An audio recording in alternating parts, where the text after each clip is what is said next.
تمام تعریف و توصیف اللہ جل مجدہ کے لیے ہے، جو کہ خالق کائنات بھی ہے اور مالک کائنات بھی ہے۔ درود و سلام ہو نبی مکرم شفیع معظم حضرت محمد مصطفیٰ صلی اللہ علیہ وسلم کی ذات ببرکات پر اور آپ کی آل پر اور آپ کے اصحاب پر۔ لائق صد احترام تمام حاضرین و سامعین، حبیب الرحمن صاحب اور دیگر میرے دوست احباب، آج جمعۃ المبارک ہے۔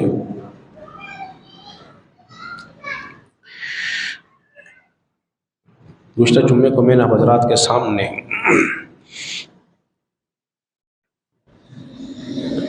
مرد عورت کی تخلیق کا تذکرہ کیا تھا، پھر باہمی ان کے حقوق کے حوالے سے چند باتیں عرض کی تھی۔ انشاءاللہ تبارک و تعالیٰ مزید چند باتیں بیان کی جائیں گی۔ اللہ تبارک و تعالیٰ کے بارگاہ میں دعا ہے خالق کائنات حق و سچ کہنے کی توفیق عطا فرمائے۔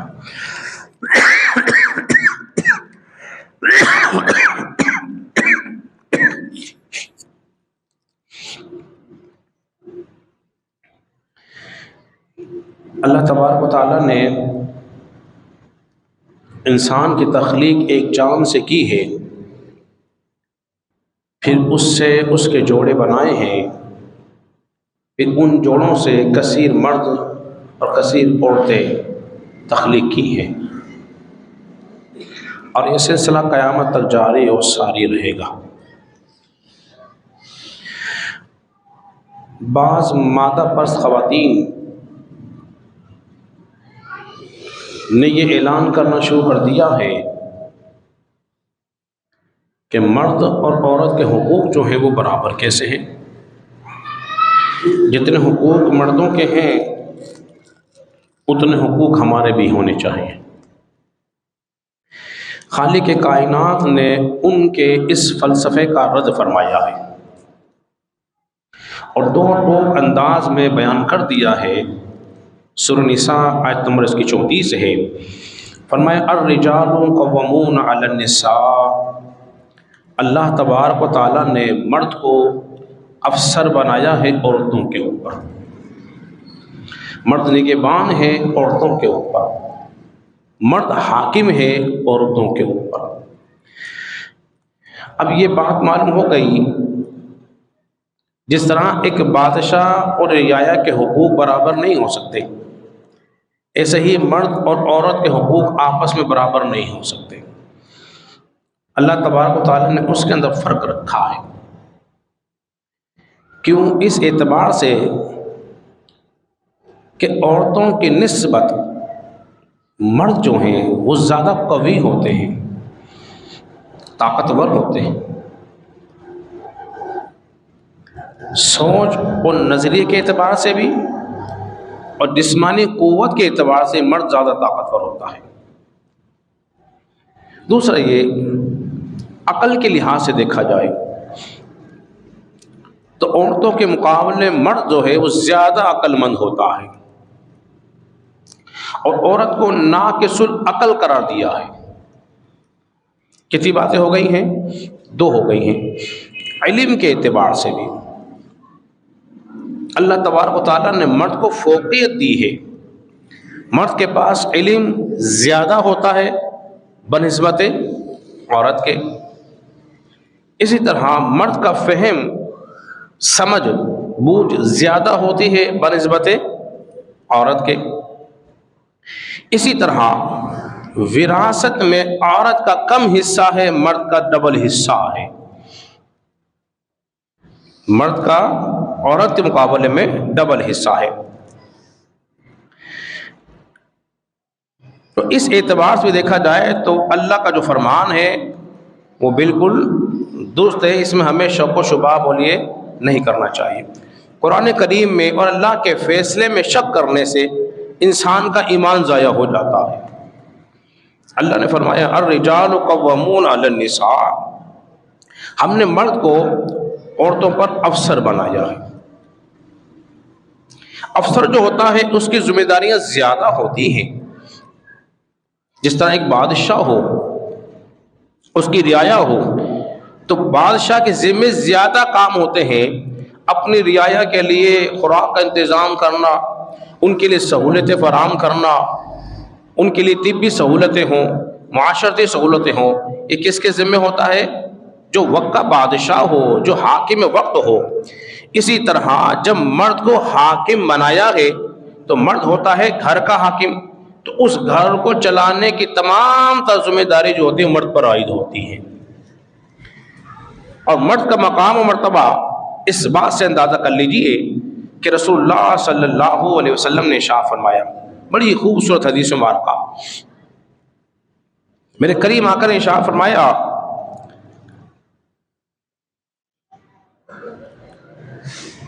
کہ اگر میں کسی شخص کو کسی کے لیے سجدہ کرنے کا حکم دیتا تو کیا ہوتا؟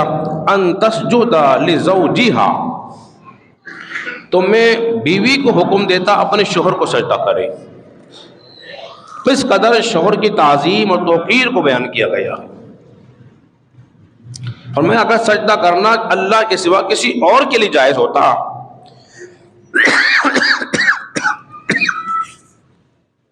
تو پھر میں عورت کو حکم دیتا اپنے شوہر کو سجدہ کرے۔ تو اب اس سے اندازہ لگائیے کہ شوہرت کا مقام و مرتبہ کس قدر بلند و بالا ہے۔ جس طرح اولاد پر سب سے زیادہ حق اس کی ماں کا ہوتا ہے، اولاد پر سب سے زیادہ حق کس کا ہوتا ہے؟ اس کی ماں کا ہوتا ہے، اور بیوی پر سب سے زیادہ حق جو ہے اس کے شوہر کا ہوتا ہے، اس کے شوہر کا ہوتا ہے۔ اب اس بات سے بھی اندازہ لگائی، ایک حدیث مبارکہ رسول اللہ صلی اللہ علیہ وسلم نے ارشاد فرمایا، کوئی عورت شوہر کی اجازت کے بغیر روزہ نہ رکھے، اس روزے سے مراد نفلی روزہ ہے، نہ کہ فرض روزہ، اور فرض روزہ رکھنے کے لیے شوہر کی اجازت ضروری بلیے نہیں ہے۔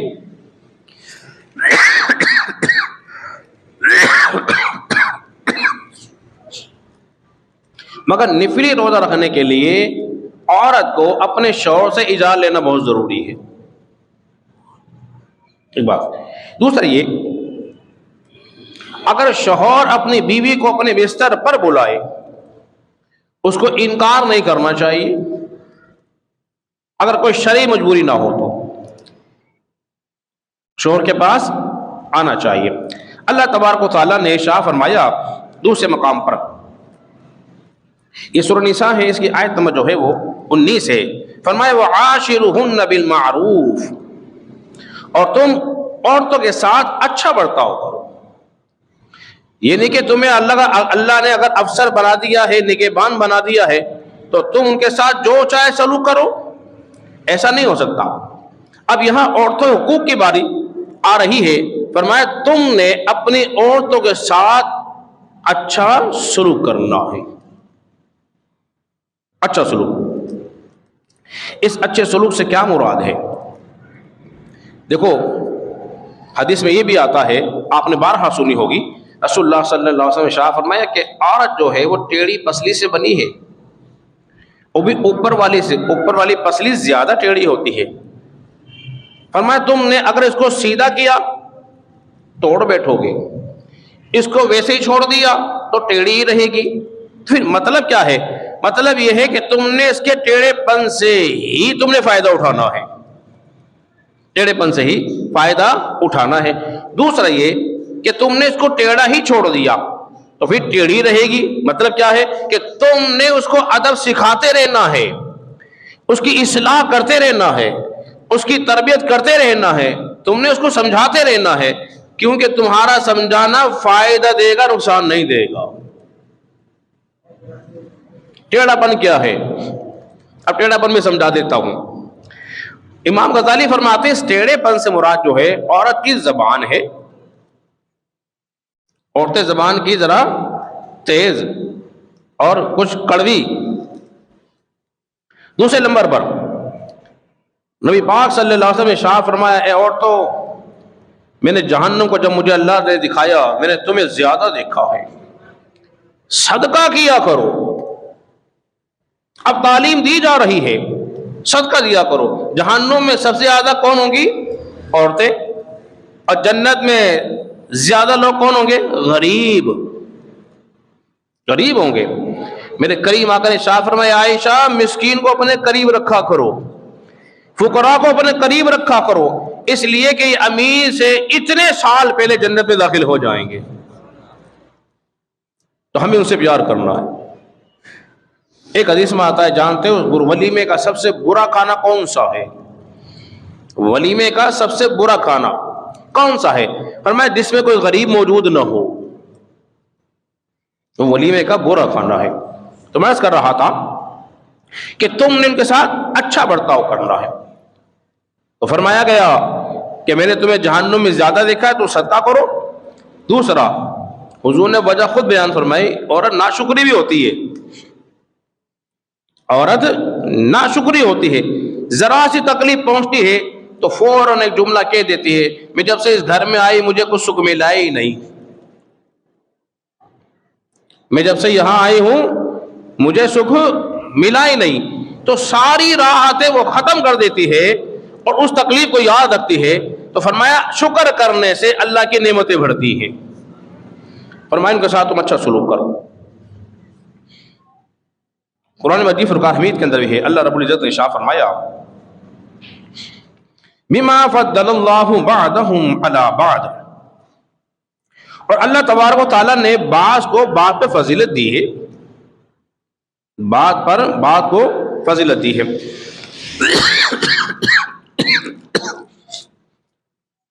یعنی کہ اللہ تبارک و تعالیٰ نے عورتوں پر مرد کو فضیلت دی ہے.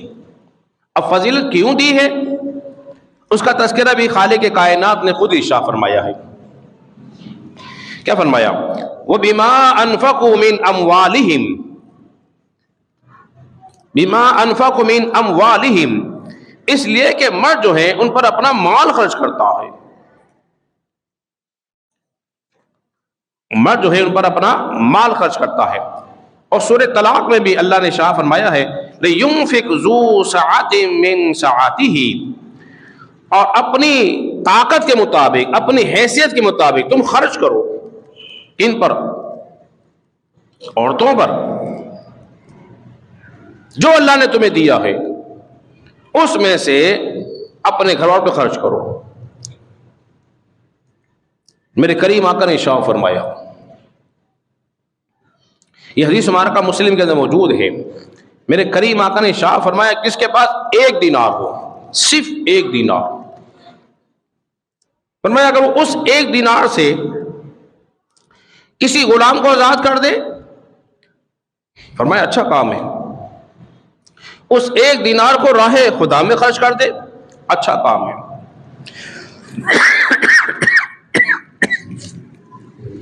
فرمایا 1 دینار سے کسی مسکین کو صدقہ کر دے، کھانا کھلا دے یا اسے کپڑا بنوا دے، اچھا کام ہے. فرمایا وہ 1 دینار 3 جگہ بتا دی میں نے، راہ خدا، غلام کو آزاد کرنا، مسکین کے لیے کھانے پینے کا انتظام کرنا. فرمایا وہ 1 دینار چاہے تو اپنے گھر والوں پہ خرچ کر دے. تو میرے کریم آقا نے شاہ فرمایا جو 1 دینار ہے راہ خدا میں، مسکین پہ خرچ کرنے میں، غلام آزاد کرنے سے زیادہ افضل والا وہ ہے جو 1 دینار اپنے گھر والوں پہ خرچ کرتا ہے. ارے بولیں دوستو سبحان اللہ. وہ روپیہ زیادہ فضیلت والا ہے جس نے اپنے گھر والوں پہ خرچ کیا ہے. کیوں افضل ہے؟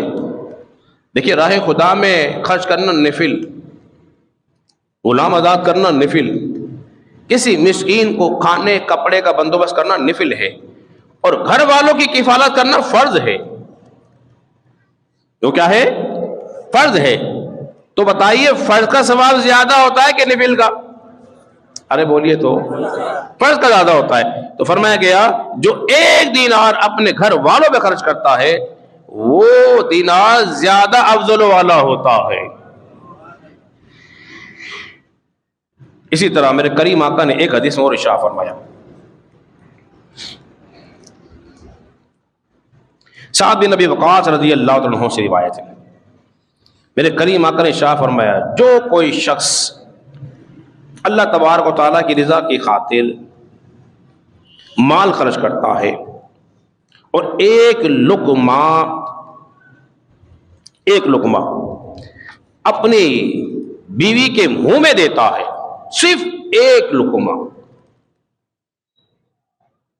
اللہ تبارک و تعالیٰ کی رضا کی خاطر مال کمائے اور پھر ایک لقمہ وہ اپنی بیوی کے منہ میں دیتا ہے یا اسے کھلاتا ہے، تو اللہ تبارک و تعالیٰ اس کے اس عمل پہ بھی اس کو صدقے کا ثواب عطا فرماتا ہے،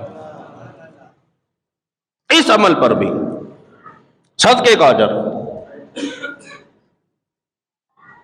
اور ایک مقام پہ میرے کریم آقا نے کیا ارشاد فرمایا، نبی پاک علیہ الصلوۃ والسلام نے ارشاد فرمایا جب قیامت کا دن ہوگا اور میزان لگا ہوا ہوگا، میزان کہتے ہیں ترازو کو جس کے اندر اعمال جو ہے تولے جا رہے ہوں گے،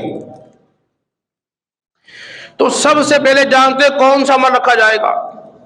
انسان کا وہ عمل سب سے پہلے اس میزان میں رکھا جائے گا، وہ مال جو اس نے اپنے گھر والوں پہ خرچ کیا تھا، وہ مال جو اس نے اپنے گھروں پہ خرچ کیا وہ میزان میں سب سے پہلے رکھا جائے گا۔ اور اگلی بات میرے کریم آقا نے کیا خوب ارشاد فرمائی ہے، المعجم الاوسط کے اندر یہ حدیث مبارکہ موجود ہے، شعب الایمان کے اندر یہ حدیث مبارکہ موجود ہے۔ سرکار دو عالم صلی اللہ علیہ وسلم نے ارشاد فرمایا جو اپنے گھر والوں کی پرورش کرتا ہے، اپنے اہل و عیال کی، اپنے بیوی بچوں کی پرورش کرتا ہے اور ساتھ ساتھ اس کے جو پڑوسی ہے ان کے ساتھ اچھا سلوک بھی کرتا ہے اور اس کے حلال کماتا ہے، اس کے حلال کما رہا ہے، اس رزق کے حلال سے اپنے گھر والوں کی کفالت کر رہا ہے، ساتھ ساتھ اس کے جو پڑوسی ہیں ان کے ساتھ اچھا سلوک کر رہا ہے، تو فرمایا قیامت کے دن اس کا چہرہ جو ہوگا چودھویں چاند کی طرح چمک رہا ہوگا۔ اللہ یہ بھی اجر عطا فرمائے گا، میزان میں سب سے پہلے رکھا گیا، اس کا چہرہ چودھویں کے چاند کی طرح چمک رہا ہوگا، اور وہ فضیلت والا رزق جو اس نے اپنے گھر والوں میں خرچ کیا ہوگا وہ دینار اللہ کو زیادہ محبوب و پیارا بھی ہوگا۔ میں بالترتیب آپ کے سامنے گفتگو کر رہا ہوں۔ اس کے بعد کیا ہوتا ہے؟ میرے کریم آقا نے ارشاد فرمایا ایک حدیث کے اندر، اب ظاہر بات ہے جب انسان رزق کماتا ہے اسے مشقتیں ہوتی ہیں، دشواریاں ہوتی ہیں، تکلیفیں اٹھاتا ہے۔ میرے کریم آقا نے کیا ارشاد فرمایا، فرمایا جو اپنے گھر والوں کے رزق حلال کمانے کے لیے جائے اور اسے مشقت اٹھانی پڑے اور وہ اس مشقت میں صبر کرے گا تو اللہ تبارک و تعالیٰ اس کے عمل کی وجہ سے اس کے گناہوں کو مٹا دے گا، گناہوں کو مٹا دے گا، گناہوں کو مٹا دے گا اس عمل کی وجہ سے۔ اب اس لیے حدیث میں آتا ہے اگر مومن کو ایک کانٹا بھی چبھتا ہے تو اللہ تبارک و تعالیٰ اس کی وجہ سے اس کے گناہ کو مٹا دیتا ہے۔ یہ رب کی رحمت دیکھیے اور اس کی کرم نوازی دیکھیے، جس رب نے اتنا کرم فرما رکھا ہے تو پھر کیا خیال ہے اس رب کی بندگی کا حق ادا نہ کیا جائے، اسے کثرت سے یاد نہ کیا جائے، اس کی تسبیحات نہ پڑھی جائیں تاکہ ہمارا یہ عمل اللہ تبارک و تعالی کا قرب ہمیں حاصل ہونے کا ذریعہ بن جائے۔ حضرات محترم، ایک اور حدیث مبارکہ آپ کے سامنے بیان کرتا ہوں، وعاشرهن، کہ دیکھو تم نے بالمعروف، تم نے عورتوں کے ساتھ اچھا سلوک کرنا ہے۔ تو فرمایا گیا میرے کریم آقا نے ارشاد فرمایا حسن و اخلاق جس کا اچھا ہو، سب سے اچھا اخلاق والے جانتے ہو کون ہے؟ حسن اخلاق والا. مثال دے کے سمجھا رہا ہوں. ایک شخص سے باہر بہت اچھے طریقے سے ملتا ہے اور گھر میں آ کے اس کا رویہ خراب ہو جاتا ہے. گھر والے بھی بچے پریشان، نہ جانے کیا طوفان آ گیا تو اس سے پریشان. میرے کریم آقا نے ارشاد فرمایا تم میں عمدہ اخلاق والا وہ ہے جس کے اخلاق اپنے گھر والوں کے ساتھ اچھے ہیں. جس کے اخلاق اپنے گھر والوں کے ساتھ اچھے ہیں. ایسا نہیں ہو سکتا کہ بائیں تو بڑا نرم و نازک لب و لہجے سے بات کر لے اور گھر میں آ کے خطرناک ہو جائے تو پھر اس کو وہ اجر نہیں ملے گا. فرمایا تم میں بہترین وہ ہے جو اپنے گھر والوں کے ساتھ اچھا ہے، اس نے اخلاق والا ہے. دیکھو نا ہمارے معاشرے میں خرابی ہو گئی ہے. آپ اس کو میری بات کے تفریح نہ مراد لینا. اگر دوسری عورت کی کال آ جاتی ہے نا، اس کا انداز گفتگو، اس کا انداز تکلم، اس میں چاشنی، لذاتیت، سافٹنیس آ جاتی ہے. کیا بن کے باتیں کر رہا ہوتا ہے. وہی لب و لہجہ اپنی بیوی کے ساتھ نہیں ہوتا. کیوں بھائی؟ وہاں کیوں نہیں ہوتا؟ ہونا چاہیے کہ نہیں ہونا چاہیے؟ تو وہ طرز عمل جو تم نے کسی غیر کے لیے اپنایا تھا، کیا ہی اچھا ہو کہ وہی طرز عمل ہم اگر اپنے گھر والوں کے ساتھ اپنا لے تو ہوگا کیا کہ اجر و ثواب زیادہ ہو جائے گا. حضرت محترم فاروق اعظم کے پاس رضی اللہ عنہ کے پاس ایک شخص آ گیا اور آیا ہے بیوی کی شکایت کرنے کے لیے.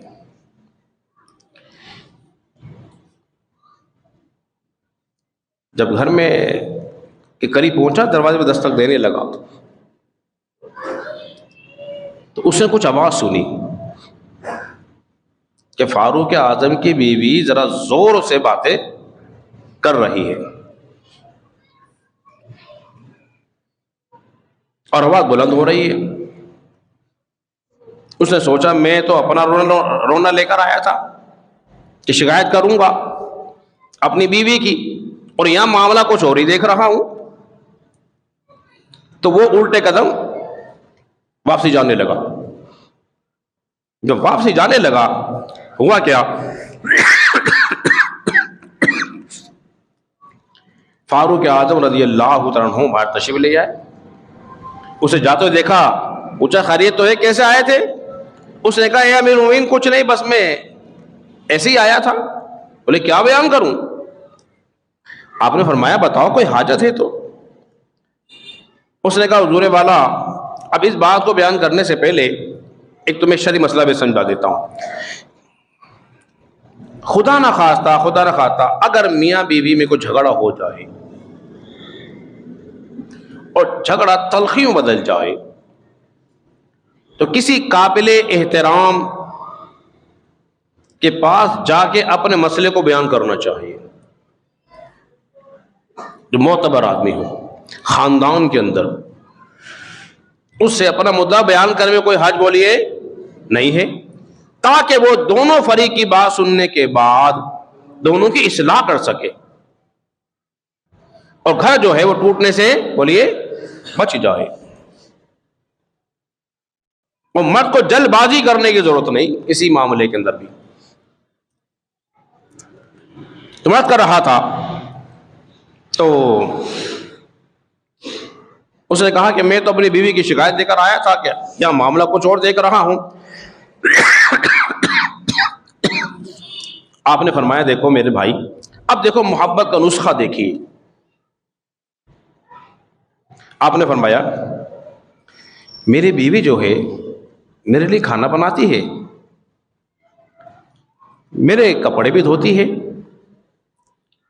میرے مال کی حفاظت بھی کرتی ہے، میرے بچوں کو پالتی ہے، میرے بچوں کو بھی پالتی ہے. اس نے کہا حضور والا یہ سارے کام تو میری بیوی بھی کرتی ہے. فرمایا جب اتنے کام کر رہی ہے تو خوبیوں پہ نگاہ رکھنی چاہیے.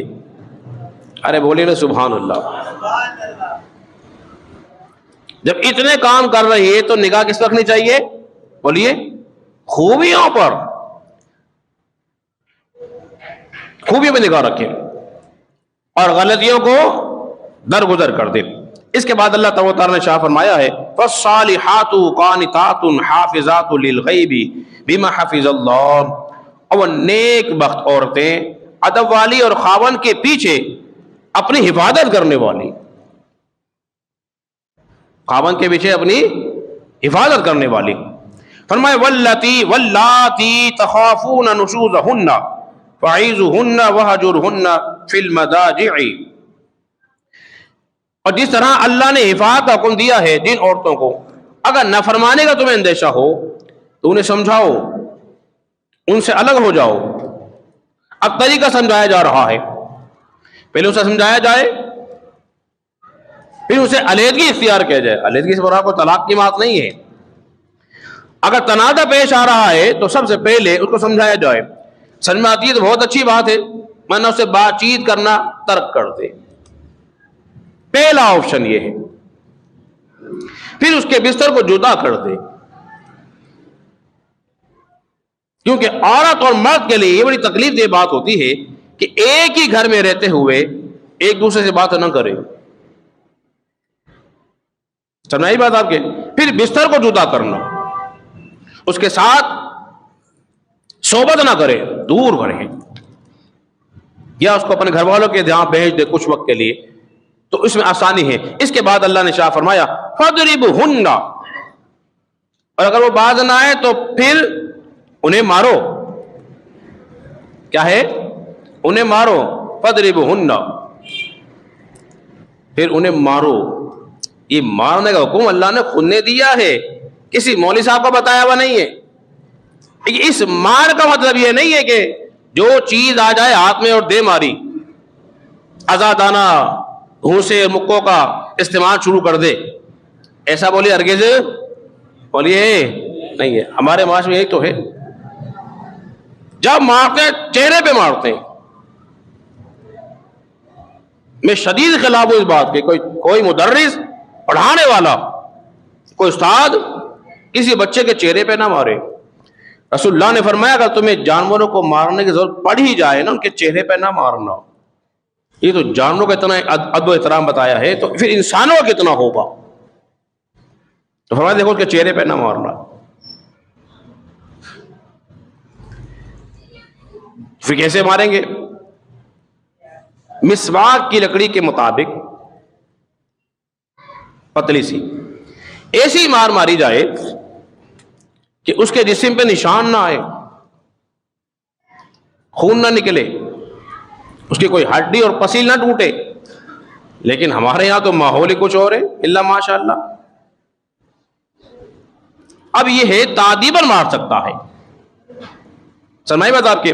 جس طرح ایک استاد تادیباً بچے کو سزا دے سکتا ہے, اسی طرح ایک والد اپنے بچے کو تادیباً مار سکتا ہے, تو شوہر بھی ہلکی مار جو ہے اسے مار سکتا ہے. یہ کس نے حکم دیا ہے بولیے؟ قرآن مجید فقران حمید کے ہے فَضْرِبُوهُنَّ. یہ اس وقت کی بات ہے جب تم انہیں سمجھاؤ وہ نہ سمجھ میں آئے تو فرمایا جا رہا ہے تو ان کے ساتھ اچھا سلوک کرو. یہ ٹیڑھی ہے, اسے سلوک کے ساتھ, محبت کے ساتھ, پیار کے ساتھ جب تم اس کے ساتھ اچھا سلوک کرو کہ گھر ہمیشہ آباد رہیں گے. اور درگزر سے کام لو. ایک حکایت کے اندر آتا ہے ایک شخص نے کھانا بنایا نا, اس نے کھانا کھایا تو ہمارے بڑا مسئلہ یہ ہے کہ ہم اپنے گھر والوں کا شکریہ ادا نہیں کرتے, نہ کبھی ماں کا شکریہ ادا کیا. میں تو بار بار کہتا ہوں اس بات کو. ہوٹل پہ کھانا کھانے جاتے ہیں, ویٹر کو بولتے ہیں تھینک یو سو مچ, بڑا عمدہ کھانا بنایا, حالانکہ پیسے لیتا ہے, ٹپ بھی دیتے ہیں اسے. کبھی ماں کو کہا ماں تو نے بڑا عمدہ کھانا بنایا ہے؟ نہیں کہا. کبھی اپنی بیوی کا شکریہ ادا کیا؟ نہیں کیا. ہم کرتے ہی نہیں ہے نا.